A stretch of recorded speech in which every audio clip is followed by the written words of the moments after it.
Bismillahirrahmanirrahim. Alhamdulillahirabbil alamin. Allahumma shalli wa sallim ala sayidina Muhammadin miftahi babi rahmatillah adada ma fi ilmillah. Salatan wa salaman daimaini bidawami mulkillah wa ala alihi wa sahbihi. Assalamualaikum warahmatullahi wabarakatuh. Terisolasi di saat pandemi. Ya, solusi saat terisolasi. Akses banyak yang tertutup, gerak terbatas, banyak yang kemudian menjadi bimbang. Bagaimana masa depanku, bagaimana hidupku, bagaimana rezekiku. Ikhwani rahimakumullah, kita adalah seorang hamba yang punya iman pada Allah Ta'ala. Jangan pernah gantungkan diri kita kepada makhluk, tapi kita harus bersandar total pada ilahi Rabbi yang menciptakan jagat raya ini. Yang menenggelamkan matahari di ufuk sana adalah Allah Subhanahu wa Ta'ala. Yang menerbitkan adalah Allah Ta'ala. Jagat raya ini ciptaannya Allah, dan Allah yang ngatur semuanya sendiri. Allah yang ngurus semuanya sendiri. Allah Maha Kuasa. Ikhwani rahimakumullah, kita melihat bumi ini gak pernah diam. Bumi terus bergerak 24 jam. Gunung bergerak, matahari bergerak, alam ini bergerak. Karena itu, kondisinya apapun jangan diam dan melamun. Jangan berdiam diri dalam arti di rumah kemudian tidak beraktivitas, tidak berupaya, tidak bekerja, tidak berusaha. Ikhwani rahimakumullah, orang Jawa bilang obah mamah, obah mamah. Kalau kita bergerak, kita akan makan. Dalam Islam disebutkan sebuah pepatah, al-harakah barokah. Kalau kita bergerak, maka berkah itu turun. Ingat kisah Sayyidatuna Maryam alaihissalam dalam keadaan mengandung, kemudian bersandar di batang kurma, saat itu kelaparan dan lelah luar biasa. Maka Allah mengatakan, goyangkan batang kurma. Batang kurma seperti tembok ini kokoh, gak mungkin bisa digoyangkan oleh seorang wanita yang lagi dalam keadaan lemah. Tapi Allah perintahkan, goyangkan batang kurma itu. Allah janjikan akan aku jatuhkan buah-buah kurma itu dalam keadaan yang enak, dalam keadaan yang menyenangkan. Ikhwani rahimakumullah, Sayyidatuna Maryam alaihissalam gak menggunakan logikanya, tapi terus bergerak menggoyangkan batang kurma. Hasilnya kurma pun dijatuhkan oleh Allah Subhanahu wa Ta'ala, mudah untuk diambil oleh Sayyidatuna Maryam alaihissalam dan dikonsumsi untuk dirinya. Ikhwani rahimakumullah, kalau kita mau bergerak, maka kita akan mendapatkan barokah, kita akan mendapatkan solusi. Takwa adalah solusi segala-segalanya. Wa may yattaqillaha yaj'al lahu makhrajan wa yarzuqhu min haitsu la yahtasib. Siapa takwa pada Allah, yaj'al lahu makhraja, Allah akan beri dia jalan keluar.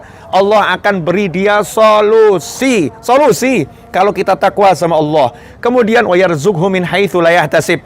Indahnya luar biasa. Allah akan beri kamu rezeki dari arah yang kamu nggak pernah bisa pikir, dari arah yang kamu nggak pernah bisa sangka, dari arah yang nggak pernah bisa kamu perhitungkan. Itu janji Allah. Kamu pikir nggak nyampe, kamu hitung-hitung nggak dapat, tapi Allah katakan wa yarzuqhu min haitsu la yahtasib.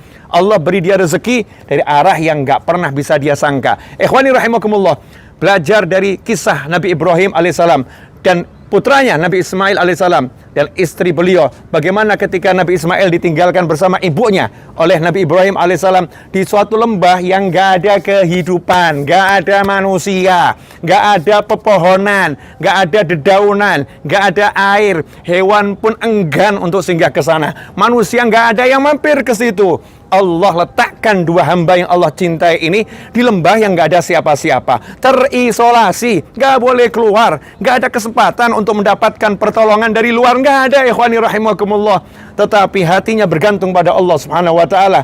Maka ketika sang anak menangis dan gak ada yang mengerti arti makna tangisan Nabi Ismail alaihissalam, saat itu sang ibu melihatnya tangisan seorang anak yang lagi menangis karena kelaparan, karena kehausan. Maka sang ibu tidak tinggal diam, gak mengatakan kepada anak, gak ada yang bisa nolong kita di sini nak, gak ada air di sini nak, gak ada pertolongan di sini nak, kita terisolasi nak. Enggak. Sang ibu dengan yakin minta sama Allah Ta'ala, bergerak sofa marwah, sofa marwah, sofa marwah. Tak pernah lelah, tak pernah putus asa, tak pernah pesimis, selalu optimis. maka Allah yang menghentikan langkah sang ibu. Allah hentikan langkahnya, dan Allah katakan, yang kau cari akan kuberikan di kaki anakmu sendiri. Muncullah air Zam-Zam gak jauh dari Nabi Ismail alaihissalam. Ikhwani rahimakumullah, renungkanlah ini. Terisolasi, gak ada yang nolong, suami jauh, ya di luar kota sana, gak ada manusia yang datang ke sana, gak bisa bergerak, gak bisa berupaya selain berlari-lari Safa dan Marwah. Allah kirimkan rezeki kepadanya.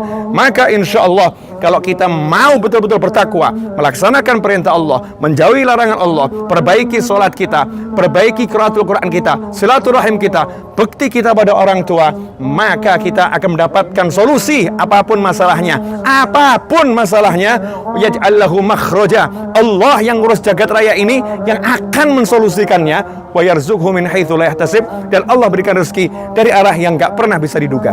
Ikhwani rahimakumullah. Karena itu jangan pernah berputus asa, teruslah bergerak. Ya, bergerak dengan kondisi-kondisi yang diizinkan kita, dengan cara yang dihalalkan oleh Allah Subhanahu wa taala, dengan hal-hal yang betul-betul membawa kemaslahatan.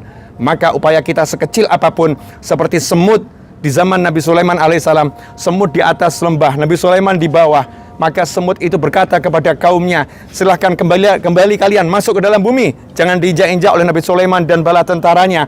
Allah gerakkan Nabi Sulaiman untuk mendengar suara semut yang jaraknya jauh, bisa didengar oleh Nabi Sulaiman, dan Allah beri Nabi Sulaiman ilmu untuk memahami apa ucapan semut, sehingga Nabi Sulaiman pun menghentikan langkahnya, memerintahkan seluruh pasukannya berhenti, dan kemudian Allah berikan keselamatan untuk semut-semut tersebut.